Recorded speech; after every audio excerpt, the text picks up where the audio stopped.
우리는 얼마 전 부활주일을 보냈습니다. 예수님의 부활의 기쁨을 찬양하고 감격했습니다. 예수님의 부활은 곧 우리의 부활의 약속이기 때문입니다. 그리고 우리가 부활한다는 것은 죽음으로부터의 승리입니다. 모든 사람의 인생의 전반에 그 핵심에서 영향을 끼치고 있는 죽음에 대한 승리의 약속인 것이지요. 오늘 본문을 통해서 우리는 구약의 제사제도 속에 미리 보여주고 있는 죽음의 승리를 살펴보고자 합니다. 다 함께 오늘 본문의 말씀을 읽도록 하겠습니다. 하나님이 주시는 오늘의 말씀은 민수기 19장 1절에서 10절. 주님께서 모세와 아론에게 말씀하셨다. 다음은 나 주가 명하는 법의 율례다. 너는 이스라엘 자손에게 말하여 흠없는 온전한 붉은 암송아지 곧 아직 멍에를 메어본 일이 없는 것을 너에게 끌고 오게 하여라. 너는 그것을 제사장 엘르아살에게 주어라. 그러면 그는 그것을 진 밖으로 끌고 가서 자기가 보는 앞에서 잡게 할 것이다.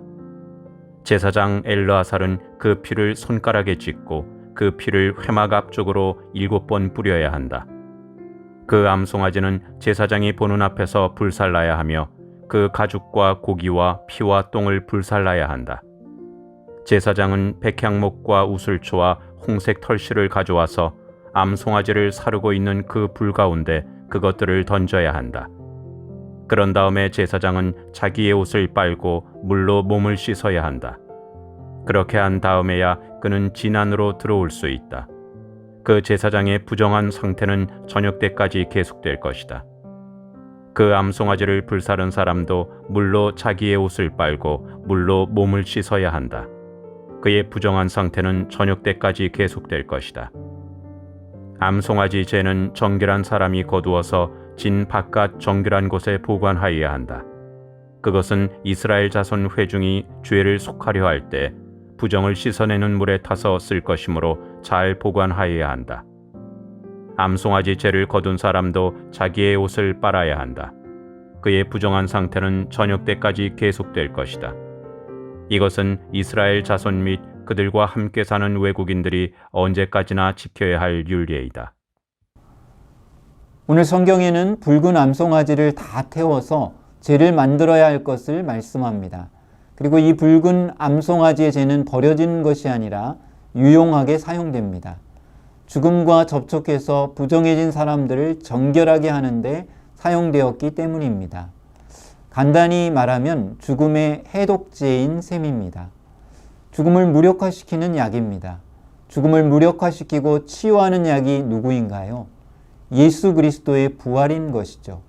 오늘 붉은 암송아지의 죽음이 그리고 그 죄가 예수 그리스도의 부활의 능력을 암시하고 있습니다.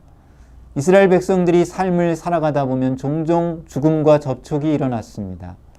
죽은 사람들의 집에 들어간다든지 만진다든지 그러면 부정해지게 되었습니다. 오늘날 우리의 삶으로 이야기하면 무엇일까요? 죽음을 경험하는 것입니다. 가까운 형제, 자매, 가족, 이웃, 친구의 죽음을 경험하게 되면 우리는 죽음에 붙들리게 됩니다. 인생의 허무와 절망, 무의미에 빠져들게 됩니다. 그리고 이 죽음의 분위기는 사람들에게 계속해서 전해지고 영향을 끼치게 됩니다. 그 슬픔 속에 한동안 헤어나오지 못하기도 합니다. 구약의 이스라엘 백성들은 죽음과 접촉하게 되면 격리되었습니다. 그리고 오늘 이 송아지의 죄를 통해서 정결함을 잊고 다시 공동체 속으로 들어올 수 있었습니다. 9절에 보면 그것을 말씀하고 있습니다. 이에 정결한 자가 암송아지의 죄를 거두어 진영 밖 정한 곳에 둘지니 이것은 이스라엘 자손 회중을 위하여 간직하였다가 부정을 씻는 물을 위해 간직할지니 그것은 속죄제니라. 하나님께서 이스라엘 백성들이 죽음을 사로잡혀 꼼짝 못하고 삶의 현실을 부정하지 않도록 만들어 두셨던 안전장치인 것입니다. 신약에 오면 사도 바울은 이렇게 외칩니다. 사망아 너의 이기는 것이 어디 있느냐? 사망아 너의 쏘는 것이 어디 있느냐? 사망에 쏘는 것은 죄요 죄의 권능은 율법이라. 우리 주 예수 그리스도로 말미암아 우리에게 이김을 주시는 하나님께 감사하노니 라고 고백합니다. 죽음의 어두운 그늘에 사로잡히지 않고 날마다 소망 가운데 나아가게 하신 하나님을 찬양합니다. 부활의 소망 가운데 전진하는 우리 성도님들 다 되시기를 기도합니다. 오늘 붉은 암송아지의 묘사 속에서 우리는 예수 그리스도의 모습을 보게 됩니다. 2절에 보니까 온전하여 흠이 없고 아직 멍에 매지 아니한 붉은 암송아지가 제물이 됩니다. 예수 그리스도의 모습을 여기서 보게 됩니다. 온전하고 흠이 없으신 분이 예수 그리스도이셨습니다. 죄 없고 흠 없는 온전하신 하나님의 아들이었습니다. 멍에 매지 아니했다는 것은 그 누구의 종도 아니었다는 것이지요.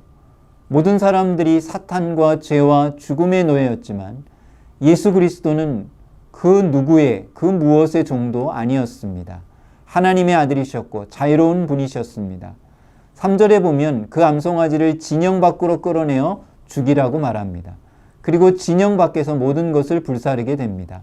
완전히 불사르는 것이죠. 5절에 보니까 그 암소를 자기 목전에서 불사르게 하되 그 가죽과 고기와 피와 똥을 불사르게 하고, 이것은 예수님의 골고다 언덕에서의 죽음을 암시합니다.